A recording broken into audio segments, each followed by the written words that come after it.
faire en sorte d'établir un plan, puis de minimiser l'impôt, Ouais, ou du moins le reporter, puis je dis bien reporter, pour ne pas dire le mot sauver, ouais, parce qu'on ne sauve jamais de l'impôt, on reporte de l'impôt. ouais, Puis quand on pèle en avant, ben, ouais. c'est juste À un moment une... donné, il risque c'est- d'avoir un tas qu'on va piler dedans. Ben oui, c'est une balloune. Ouais. Il y a quelqu'un qui va finir par la payer, cette balloune-là. Mhm.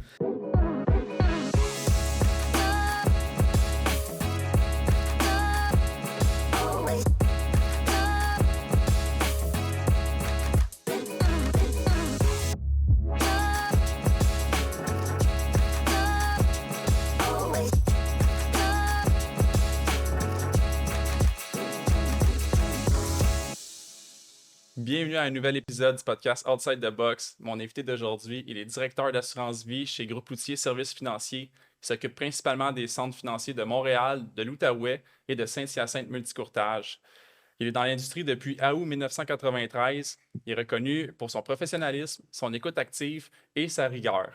Il a obtenu plusieurs honneurs dans l'industrie pour avoir atteint les plus hauts standards de l'industrie. Maintenant, il redonne son savoir et le partage. Marc Lévesque, bienvenue au podcast. Ben, merci Hugo de me recevoir et me donner la chance de pouvoir parler de ma passion, qui est l'assurance vie. Je pense que tu es une bonne personne pour en parler. C'est le premier nom qui m'est venu en tête quand que j'ai pensé à l'enregistrement de l'assurance vie. Tu as une belle façon de l'expliquer parce qu'il faut la comprendre. Puis je crois que les gens, ils méritent de la découvrir, l'assurance vie. Puis on va partir à la base, puis on va évoluer durant la discussion vers à qui ça s'applique, est-ce que tout le monde peut en avoir, dans quelles circonstances est-ce qu'on doit avoir une assurance vie. Puis on va pouvoir le faire en 2 épisodes. Donc, à la base, aujourd'hui, est-ce que tu veux expliquer un petit peu c'est quoi un contrat d'assurance vie? Ben, en fait, si je peux m'exprimer ici, c'est l'assurance vie, c'est un produit financier ou, si vous voulez, un outil financier qui permet de bonifier ou de préserver son patrimoine pour le futur, donc les générations suivantes. C'est à la fois un produit ou un outil financier qui est méconnu par la population, malheureusement, mais en même temps, c'est un produit aussi qui est difficile à comprendre pour certaines personnes. Tu sais, on parle de littératie financière, c'est pas tout le monde qui l'a non plus. Les termes, les paramètres de ce produit-là sont pas nécessairement accessibles à tous. Ceci étant dit, pour démystifier l'assurance vie, je pourrais tout simplement aussi dire que c'est un outil financier qui permet de préserver son patrimoine, puis en même temps de le bâtir.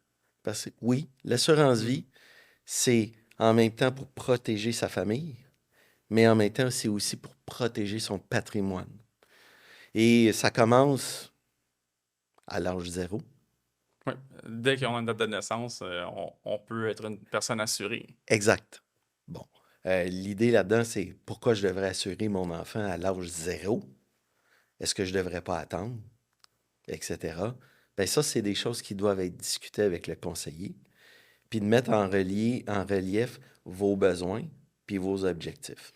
Parce qu'on s'entend qu'il n'y a pas un produit ou une méthode qui va s'appliquer de façon générale à tout le monde. Puis on va y arriver dans la discussion en commençant par est-ce que tout le monde peut en avoir une assurance vie? Je dirais que oui, mais c'est pas tout le monde qui peut y avoir accès. Pourquoi? Ben parce qu'il y a un enjeu de tarification. Tu sais, l'assurance vie, c'est en fait, c'est relié à l'état de santé qu'on a. Donc, quand on arrive à l'âge zéro, hein, la vie nous a permis d'avoir un corps parfait, en pleine santé, Pur, là. pur. Ouais. Hein? On n'a pas de problème de santé. Puis on n'a pas de mauvaise habitude de vie non plus. On n'a pas d'habitude, de mauvaise habitude de vie, effectivement. Mais quand on avance dans la vie, on peut facilement dire, bah oui, j'ai 20 ans, puis je suis en forme, puis je fais du sport, puis je suis en pleine santé. Sauf que il n'y a rien qui nous garantit qu'on va préserver cette santé-là, puis en fait, qu'on va pouvoir avoir l'assurabilité. Parce que l'assurance vie, elle est basée sur notre santé, ce qu'on présente. Évidemment que lorsqu'on fait une demande d'assurance vie, ben, vous n'êtes pas sans savoir qu'il y a des tests sanguins, il y a des tests d'urine, des fois il y a des rapports de médecins Une traitants qui déclaration sortent, de santé. il y a des déclarations de santé, tout ça fait en sorte que soit qu'on a accès à un produit d'assurance vie qui est tarifié standard ou qui peut être supprimé en raison d'un problème de santé X. Le dossier peut même être aussi ajourné, c'est-à-dire que l'assureur va demander une attente d'1 an, 2 ans pour obtenir plus de résultats suite à des examens futurs. Et la finalité de tout ça, c'est à peu près 5% de la population. C'est pas grand, mais c'est pas grand-chose, mais 5%, c'est un refus. Ouais. Bon, Sans aujourd'hui, reconsidération possible, sans sans recon... revue. c'est terminé. Mhm. Donc, effectivement, le domaine de l'assurance vie s'est développé aussi. Ouais. Ils ont mis en place des produits, ce qu'on appelle pour les non assurables. Donc, on va aller chercher encore une portion de la population qui vont pouvoir avoir accès à de l'assurance vie, mais il reste tout de même qu'il y a un 5% qui n'auront pas le droit ou qui ne pourront pas s'assurer convenablement pour leurs besoins. Mhm. Fait que, Parce qu'à la base, quand on rencontre un conseiller, on fait l'analyse de besoins, on va mhm, prendre en note tous les renseignements financiers, puis les contrats d'assurance qu'ils ont, puis par la suite, on va établir ce qu'on va leur recommander pour pouvoir maintenir leur rythme de vie, puis pouvoir atteindre leur objectif. Mais ça ne veut pas dire, comme tu dis, que ton besoin, tu vas être en mesure d'avoir accès à un produit qui lui correspond, dépendamment de tes antécédents médicaux, tes habitudes de vie. c'est ça. C'est évidemment que ce qui arrive, c'est que c'est tout le processus qui va nous dicter un peu l'assureur qu'on va devoir choisir, le produit aussi on va pouvoir offrir aux clients. Ça change en cours de route. Fait que c'est pour ça que il faut vraiment que le client et le conseiller prennent le temps d'établir les bases de ce qui devra être mis en place.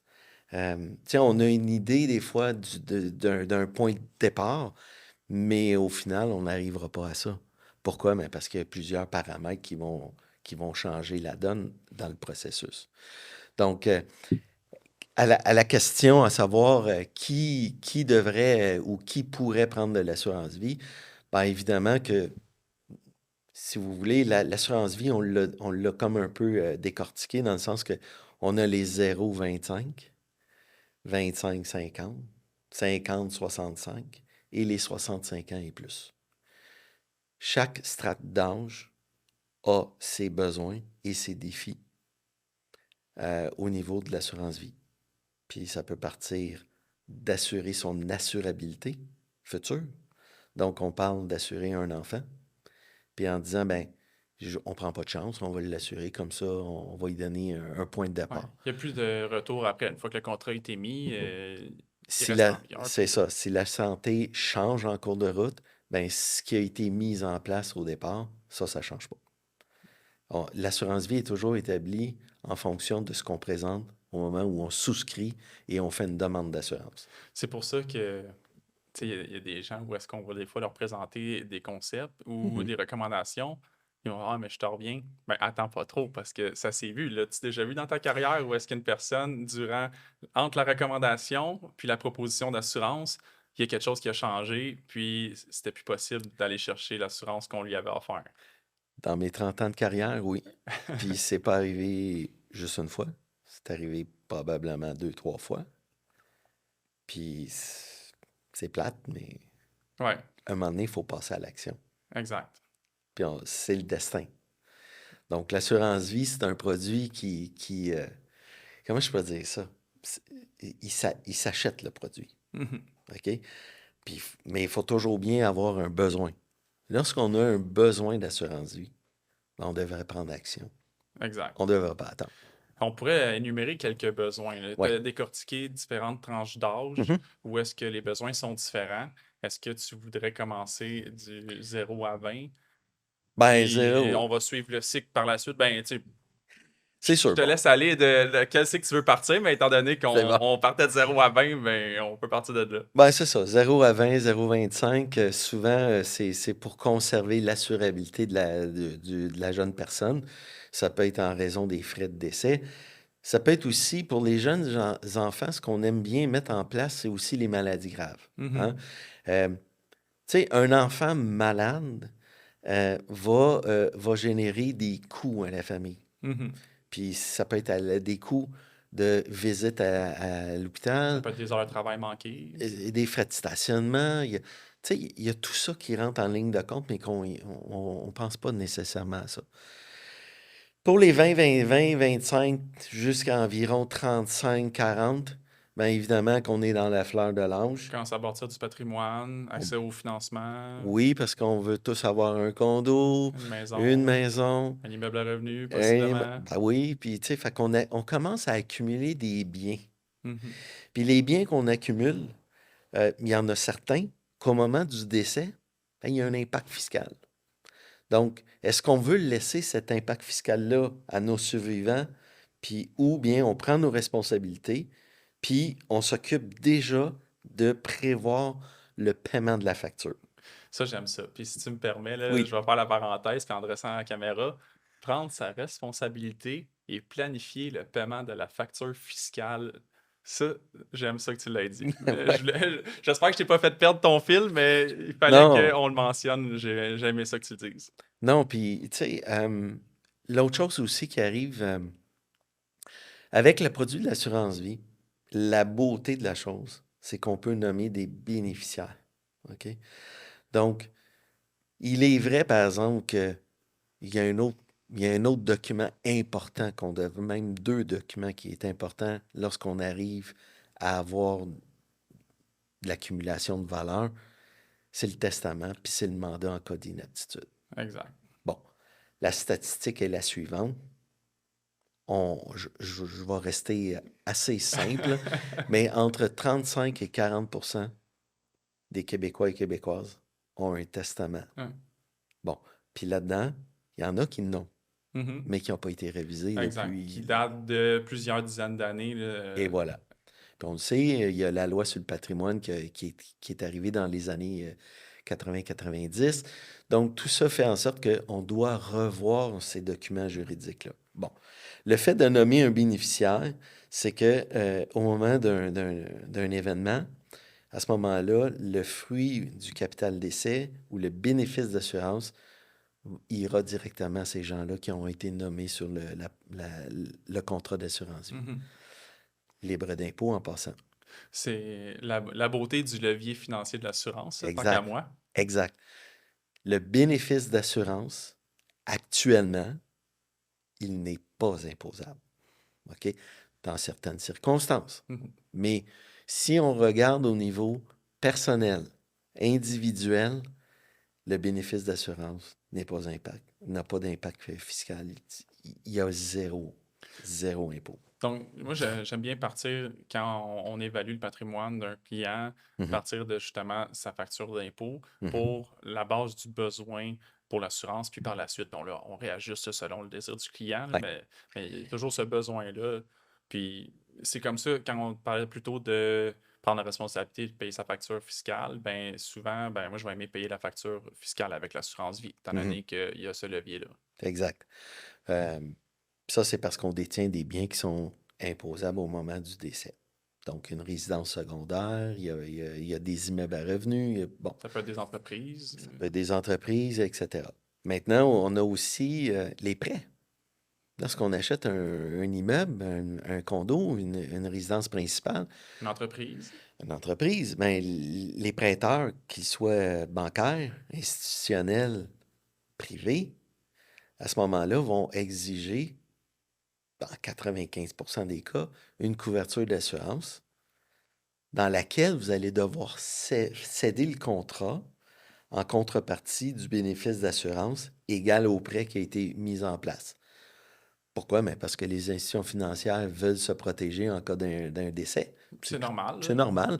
Je veux dire, des fois, c'est des millions. Ouais, On ne donnera pas 1 million ouais. sans savoir ce qui va se passer. Je l'ai entendu, ça, un de mes clients qui avait fait un prêt privé, Mhm. puis la veille de son mariage, la personne à qui il avait prêté a eu un arrêt cardiaque, il n'a jamais revu son argent. Ça arrive. Ouais. Ça arrive.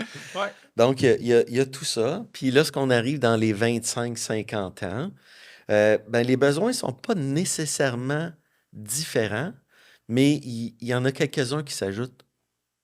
Euh, Pourquoi? Ben, parce que là, on a passé à l'étape d'acheter la maison puis le condo. Mais souvent, l'autre étape, c'est, oups, on a les enfants qui arrivent dans le décor. Ça change-tu une vie un peu, ça, les enfants, là? Ça change une vie. Financièrement parlant, Non, je non, pense ça que change une vie. Ça change une vie. Je le confirme. En somme, un enfant, de la naissance, puis de l'amener jusqu'à sa majorité, puis incluant les études Mhm. universitaires, etc. Puis encore là, les enfants ne sont pas obligés d'aller jusqu'aux études Non, mais universitaires. dans l'étude, Bon, il y a un coût. ouais. Puis on ne le regarde pas, c'est normal parce que c'est nos enfants. Mhm. Mais il y a un coût. Mhm. Puis ce coût-là, il faut le protéger. Pourquoi? Mais parce que on a un enfant, 2 enfants, 3 enfants. Du jour au lendemain, un des parents décède. C'est un impact majeur pour Ouais. la famille. C'est un des piliers de la fondation qui vient de s'effondrer. Exact. Donc à ce moment-là, l'assurance vie va venir faire son rôle de remplacement de revenus. Puis, puis de pouvoir préserver ou conserver le rythme de vie. Mm. Puis, il faut pas se leurrer, là. Si l'argent est au rendez-vous, ça va permettre aux enfants d'avoir une meilleure éducation. Une meilleure éducation va amener probablement à à de meilleurs postes, des Mhm. meilleurs emplois. Puis ça va faire une génération beaucoup plus responsable, éduquée. Puis ça va pour l'avancement du futur puis des prochaines générations. Mhm. On le sait tous, là. Ouais, mais j'ai lu un livre où est-ce qu'il parlait justement des différences d'environnement. Il disait c'est pas ton environnement qui va dicter où tu vas pouvoir, quel niveau de succès tu vas pouvoir atteindre, mais il disait que c'est démontré que justement, il y a certains enfants qui vont fréquenter des écoles privées, Mhm. ils vont avoir un avantage sur leur carrière future parce qu'ils côtoient des gens qui, à travers l'abondance, ont un mindset différent par rapport à prendre des décisions importantes ou à gérer justement les finances. Exact. Puis, moi, ce que j'aime prouver avec l'assurance vie dans ce cas type, c'est que ça l'amène une certaine indépendance financière pour le conjoint survivant. Euh, le stress financier, vivre le stress financier en même temps que le deuil, c'est vraiment pas winner, là. Non, Tu sais, c'est. c'est catastrophique. Puis Ça joue sur l'appétit un petit peu. Ouais, exact. Puis tu sais, pour certaines personnes, vivre le deuil, ça peut prendre 6 mois, puis il y en a Ça peut d'autres. prendre 10 ans aussi. Exact. Ouais. Fait que, tu sais, si on enlève le stress financier, puis qu'on permet à la famille de continuer, puis d'avancer de façon, tu sais, prospère, Mhm. ben c'est ça. Ouais. Mais ça arrivera pas. Hein? Ça arrivera Non, pas. non, exact. Ouais. Ben, c'est souvent quand ça arrive autour de nous aussi que les gens se sensibilisent un peu plus à dire OK, ben là, ça, les gens savent que c'est important, comme le testament, comme le mandat en cas Ouais. d'inaptitude. Ils savent que c'est important. Mais je pense que c'est le rôle du conseiller aussi de peut-être encadrer la procédure. Par exemple, tu rencontres ton client, tu fais l'analyse de besoins, puis après ça, ben, tu peux mettre en ordre de priorité ses objectifs, ses besoins, puis Mhm. après ça, de te créer des tâches, puis de faire les suivis avec eux pour dire, OK, ben, la première étape, tu es autonome, on couvre ton salaire, puis par la suite, l'assurance vie pour couvrir ton prêt hypothécaire. Tu sais, toutes les étapes se suivent, mais étant donné que c'est pas ce que les gens se lancent à parler, ben, je pense qu'il y a un rôle de conseiller aussi là-dedans. Ben, le conseiller a un rôle de service conseil. OK? Mais il y a aussi un rôle de provoquer la discussion puis de provoquer la décision. Euh, tu sais, tu l'as expliqué tantôt. Les gens connaissent l'importance, mais ils ont une certaine difficulté à passer à l'action. Puis c'est pas des discussions faciles non plus de prévoir en cas de Ah, décès. c'est jamais le fun. C'est ça. C'est jamais le fun. Mais c'est parce qu'à un moment donné, il faut le faire. On prend 2, 3 heures, 4 heures de notre temps, répartis sur 2, 3 discussions ou des entrevues, puis on règle la chose, puis on passe au prochain devoir. Exact. Hein? Qui devient de plus en plus agréable parce qu'on tombe éventuellement dans l'investissement puis la croissance après la gestion de risque. Fait Et que, voilà. C'est sûr que parler d'investissement, hein, bien plus fun que de parler d'assurance vie. ouais, mais est-ce que. Ben, je veux pas donner des spoilers de deuxième partie du podcast parce Non, qu'on va terminer les ouais, cycles, mais ouais, l'assurance vie, ça se pourrait que ça peut être un investissement aussi. exact. Puis on en reparlera un Ouais, petit peu plus tard. merci de pas continuer dessus. Puis pour les 50 ans, 65 ans, ben, on arrive dans une étape de notre vie où on a probablement accumulé notre 80-85% de nos avoirs. Euh, Puis dans bien des cas, on devient aussi grands-parents. Mhm. Puis je vois et je perçois que lorsqu'on passe du statut de parent à grand-parent, là, c'est tellement beau, là. Ouais, Mais et là, la mentalité des gens change drastiquement. ouais. C'est les petits-enfants, puis là, on voit la prochaine génération qui Mhm. suit, puis là, ben, on a le goût de faire quelque chose pour eux. Donc là, c'est là qu'arrive, on peut utiliser l'assurance vie pour justement assurer nos Mhm. petits-enfants. Et les grands-parents sont souvent enclins à mettre en place des produits Régime d'investissement, régime épargne-études. d'épargne-études, etc. Ouais. Puis, puis là, ben, on commence à repenser notre testament. Mhm. Puis là, les choses changent.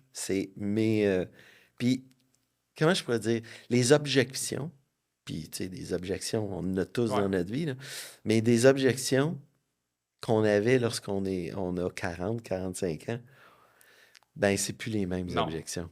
Puis, on les aura plus, ceux-là.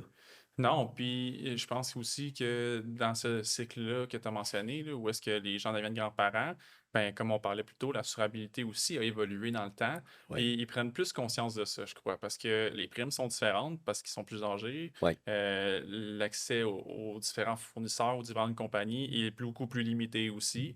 Donc on le voit, ce shift-là ou ce changement-là dans la mentalité des. ben, effectivement. Puis, tu sais, le pire scénario qui pourrait arriver, c'est faire une demande, puis on a un refus. Ouais. Ouais. Fait que des fois, c'est quelque chose on peut travailler avec les clients, travailler avec l'assuré, puis de démontrer la raison et le pourquoi de l'assurance vie à chaque étape de notre vie. Tu sais. Fait que là, on arrive à ce moment-là, on est plus dans la préservation du patrimoine. Puis là, quand on arrive dans les 65-75 ans, euh, là, on a parce que, tu sais, 60-65 ans, on est encore dans notre décaissement. Mhm. Tu sais, est-ce qu'on On commence à décaisse? mettre en place les C'est ça. rentes, les placements, le Les fonds de pension REER, aussi les FER, applicable. tout Ouais. ce qui s'ensuit. Puis à un moment donné, on arrive à notre dernière étape de vie qui est les 70, 75, 80. Puis il y en a qui se rendent jusqu'à 100 ans. Ouais. Parce qu'il y en a qui ne le croient pas, Ah, là. non, non, non, non. Ça existe, ça. Ouais. Puis un fait à noter, l'assurance, v'là en 90, v'là une trentaine d'années, ça arrêtait tous à 97-100 ans. Puis s'il n'y avait pas de décès à ce moment-là, l'assureur payait le bénéfice. OK.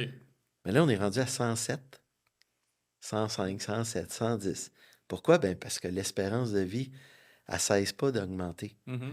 Puis il y a beaucoup de personnes à 70 ans, 75 ans qui sont en excellente forme, En excellente santé. excellente Mhm. santé, puis ça fait que l'espérance de vie s'allonge avec le temps. Bon, dans quel état qu'on va être? Ah, ben là, Ouais, c'est ça. On hein, n'aura peut-être pas les mêmes c'est activités, là, ça. mais. Mais il reste que la dernière étape de notre vie, la dernière strate, c'est beaucoup plus la réflexion qu'on va faire au niveau de la transmission de notre patrimoine. Mhm. Tu sais, qu'il en reste 50, 100 000, 500 000, 1 million. On s'en fout. Mhm. Mais est-ce que cet argent-là peut être transféré euh, à la prochaine génération en minimisant l'impact fiscal? Oui, parce que, tu sais, il faut que les gens ils comprennent, quand tu reçois un héritage ou un legs, tu Mhm. reçois tout. la facture d'impôt aussi. Oui, Tu peux oui. pas dire, moi, je prends ça, mais les dettes, je les veux pas. Là. Non, non, non. Les dettes puis l'impôt qui vient avec, là, elle vient avec. Là. Oui, oui, ça vient tout ensemble, ça. C'est un package deal. Exact. Mais il reste que, tu sais, euh, je pense que, tu sais, les générations ou les gens qui ont pris leurs responsabilités à ce moment-là, puis que les choses ont bien été faites, puis que le conseiller a fait son rôle, généralement, il y a un patrimoine qui est à transférer. Ouais. Bon, sous quelle forme qu'il va prendre, ça Ça dépend c'est aussi de quand ça arrive durant le exact, cycle de vie. Là. exact. Puis, c'est des choses qui doivent être préparées d'avance. C'est pas au moment où on est sur notre lit qu'il faut décider qu'est-ce qu'on va faire. Non, Ouais. non, non. Tu sais, je veux dire, il y a des photos à prendre. Puis, moi, je dis qu'une réévaluation de nos objectifs puis de nos besoins devrait se faire minimalement aux 3, Mhm. 5 ans. Mhm. Parce que la vie change. Euh, les données économiques changent. Puis on est dans une étape là, en ce moment. Là. Ouais. Tu sais, les gens. Il y a un petit transfert qui s'en vient. Là. Exact, exact. Tu sais, juste pour donner une statistique, il y a plus de 3 000 milliards de valeurs d'entreprises qui vont changer de main dans les 10 prochaines années. C'est 3 000 milliards. C'est du bon financement. C'est du bon financement. Mais savez-vous quoi? Il y a encore 9% de nos entrepreneurs qui n'ont pas un plan écrit de la suite des choses. Hmm. Comme un plan de continuité, un Une plan de relève, poursuite des poursuite affaires. d'affaires. Qui va prendre la relève de l'entreprise? Est-ce que c'est la famille? Les enfants? Si Est-ce que c'est... c'est un membre de l'équipe? Est-ce que ben, Ouais. ça peut être ça? Ouais. Une personne clé dans Mhm. l'entreprise? Mais on voit de plus en plus un groupe d'employés qui, eux, veulent protéger leur emploi, puis qui veulent protéger leur train de vie, puis leur famille, puis ils se disent, hey, on pourrait peut-être se mettre 4-5, puis racheter Mhm. l'entrepreneur ou le patron, puis on continue avec l'entreprise. Mais ça prend du financement. Ouais.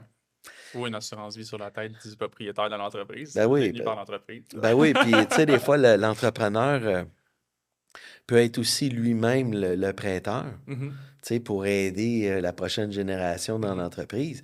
Mais l'entrepreneur va pas faire ça comme ça. Il va Mhm. vouloir se protéger et dire, ben, les gens qui m'achètent, ben, ils devront prendre une protection Ouais. d'assurance vie pour, pour protéger la valeur des actions puis de Mhm. ce que moi j'ai donné comme prêt. Fait que s'il y a plusieurs impacts, là. Fait que ça, c'est au niveau entreprise, mais si on le prend au niveau entrepreneurial, il y a quand même, ça c'est le côté entrepreneurial, mais le côté personnel, il y a quand même beaucoup de valeur qui est transmissible. Mhm. On fait juste penser à l'immobilier. Depuis les 10, 15 dernières années, la valeur immobilière dans nos villes a tellement Ouais. augmenté. Ben, il y a une facture d'impôt qui est là, là. Exact. Mais tout le monde trouve ça cool de faire de l'argent. Puis Oui. quand on refinance, on paye pas d'impôts. Là. C'est correct, là. C'est pas grave. Là. Ben, il ne faut pas oublier que le bien immobilier, c'est un bien qui est imposable. Ben oui, parce qu'il y a un prix de base rajusté, il y a une valeur marchande, il y a une différence entre les deux, puis il y a un Ouais, profit qui a été fait. il a été fait. Puis, tu sais, on peut pas, on peut pas penser d'acheter un bien de ce type-là sans avoir à penser aussi à l'impact fiscal. Il y en Mhm. a un. Maintenant, bon, il y a plusieurs situations, il y a plusieurs facteurs qu'on peut jouer avec ça. Puis ça, ben, c'est les comptables, les fiscalistes Ouais.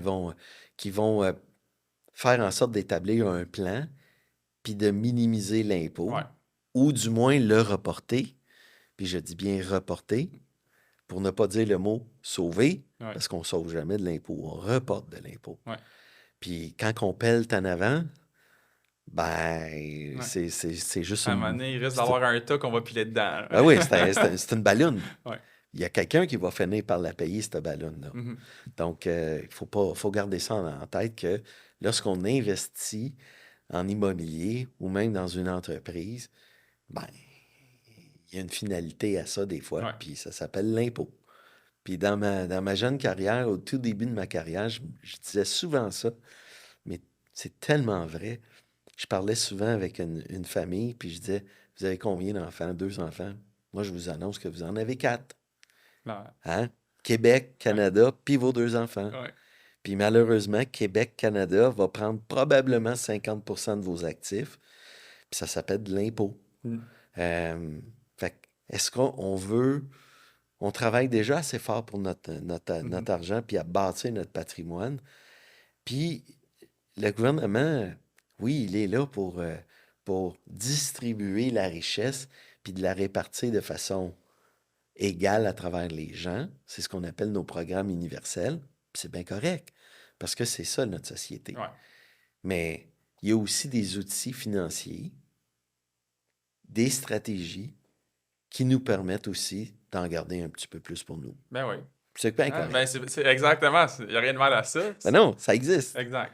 Il faut juste savoir réparer ces choses et c'est pas quelque chose qui doit être fait à la légère puis à la dernière minute.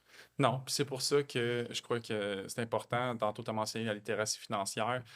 J'espère qu'on va pouvoir intéresser les gens un peu plus avec le Mhm. contenu qu'on fait sur le podcast ici pour les aider à s'informer parce que les gens n'ont pas besoin de devenir experts dans les produits financiers qui sont Non, disponibles. Ils ont besoin de s'y intéresser de façon minimale pour au moins commencer à mettre en marche la roue, puis de s'entourer de professionnels qualifiés pour pouvoir les accompagner. exact.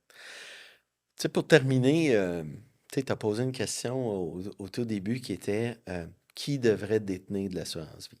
Bon, il y a souvent quatre choses là-dedans. C'est un, l'achat de l'assurance vie devrait être toujours déterminé par le besoin et la motivation du propriétaire du contrat. Puis par motivation, est-ce que tu entends, t'es jeune, t'es en bonne santé, prends-en une de suite ou c'est un petit peu Non, plus deep que ça? non, c'est plus que ça. C'est dans le fond, c'est la raison. Lorsque quelqu'un vient nous voir et me demande, Marc, j'ai besoin d'une assurance vie de 250 000. Ma première question, c'est pourquoi? Pourquoi? Pourquoi tu as besoin de 250 000? Comment tu as fait pour arriver à ce chiffre-là? D'un.